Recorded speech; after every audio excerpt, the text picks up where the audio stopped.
नमस्कार, स्वागत है आपका डॉक्टर साहिब में और मैं हूं आपके साथ सौम्या राठी। डॉक्टर साहिब के आज के एपिसोड में हम लोग बच्चों की आंखों में होने वाले कैंसर के बारे में बात करने वाले हैं।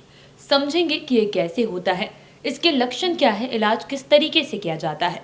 और इस बारे में जानकारी देने के लिए इस वक्त मेरे साथ बैठे हैं डॉक्टर सुनील कुमार सिंह, जो कि बिहार के सबसे जाने माने आई डॉक्टर्स में से एक है। सबसे पहले डॉक्टर साहब नमस्कार, बहुत बहुत स्वागत है आपका। नमस्कार।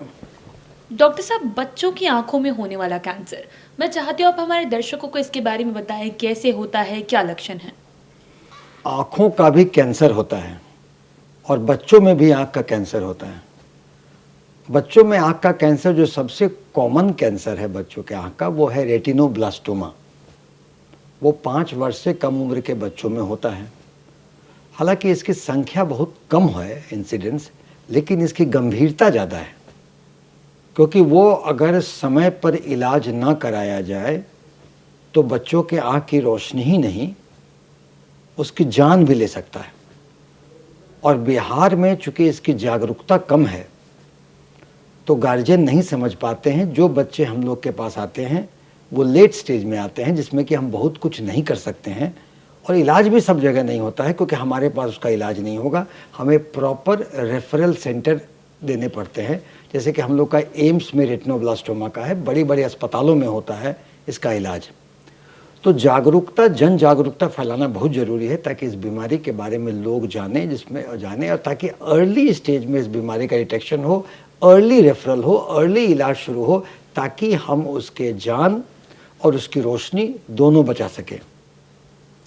विदेशों में इस कैंसर का अर्ली स्टेज में होता है तो उसमें रोशनी बहुत लोग की बच जाती है।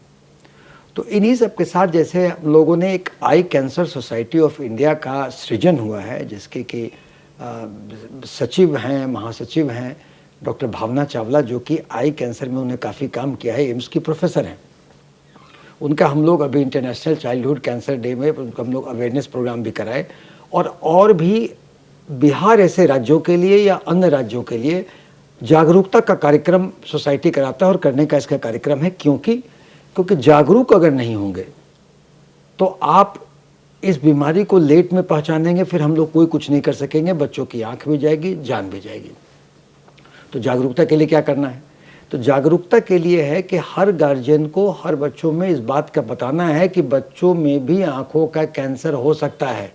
इसलिए आप अगर बच्चों को देखें कि उसके पुतली के पास सफ़ेदी हो गई या कभी आंख टेढ़ापन हो गया, वो लाली हुआ, तो आप तुरंत नेत्र चिकित्सक से मिलें। और अगर आपके परिवार में इनके मतलब इमीडिएट में अगर रेटिनोब्लास्टोमा का केस हुआ है तो उसकी भी बातें बताएं। कई दफ़े ये हेरिडिटरी भी होता है। तो ये जब हो जाए और आप प्रॉपर जगह में इलाज करा रहे हैं तो आपको कीमोथेरेपी या ऑपरेशन में आंख निकालने का भी ऑपरेशन हो सकता है। आंख बचाने का केवल रेटिनोब्लास्टोमा का जो रेटिना में है वहाँ क्रायोथेरेपी वगैरह के बचा सकते हैं, जिसमें कि आंख भी बचेगा, रोशनी भी बचेगी और जान भी बचेगा। नहीं तो बाद में होता है भाई कि आँख का हटा कर और कम से कम जान बचा लें। तो ये सारी चीज़ों के जो उपलब्ध है रेफरल सेंटर में करके, उसमें हमारे आपके मीडिया का भी बहुत रोल है जागरूकता के लिए। तो गार्जियन जाने इस बात को। इसके अलावा हमेशा समय पर जब वो जो कोई टीकाकरण के लिए जाए, चूँकि बच्चों में टीकाकरण एक महत्वपूर्ण चीज़ है, तो टीकाकरण जहाँ करवाते हैं उनको भी कह दें कि उनका भी ये जागरूकता हम करें कि वो जो बच्चे आए, चाहे उन्हें तकलीफ हो चाहे नहीं हो, आँखों में टॉर्च मार कर देख लें कि रिफ्लेक्स, वाइट रिफ्लेक्स तो कहीं नहीं है। इसके अलावा पीडियाट्रिशियन जो बच्चों के डॉक्टर हैं, उनको भी जागरूक करने की ज़रूरत है कि वो जागरूक होंगे तो जो बच्चे उनके पास आए उस उम्र में, भले वो तकलीफ पेट दर्द का करें या बुखार का करें, लेकिन वो बच्चों के आंख में ज़रूर झांक लें कि वाइट रिफ्लेक्स तो कहीं नहीं है।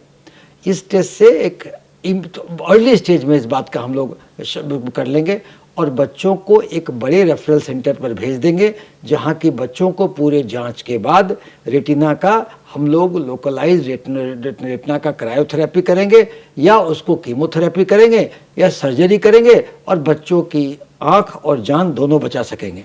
जी, उम्मीद करती हूँ कि डॉक्टर साहब ने जो सारी बातें बताई हैं आपने उन्हें ठीक तरीके से सुना और समझा होगा।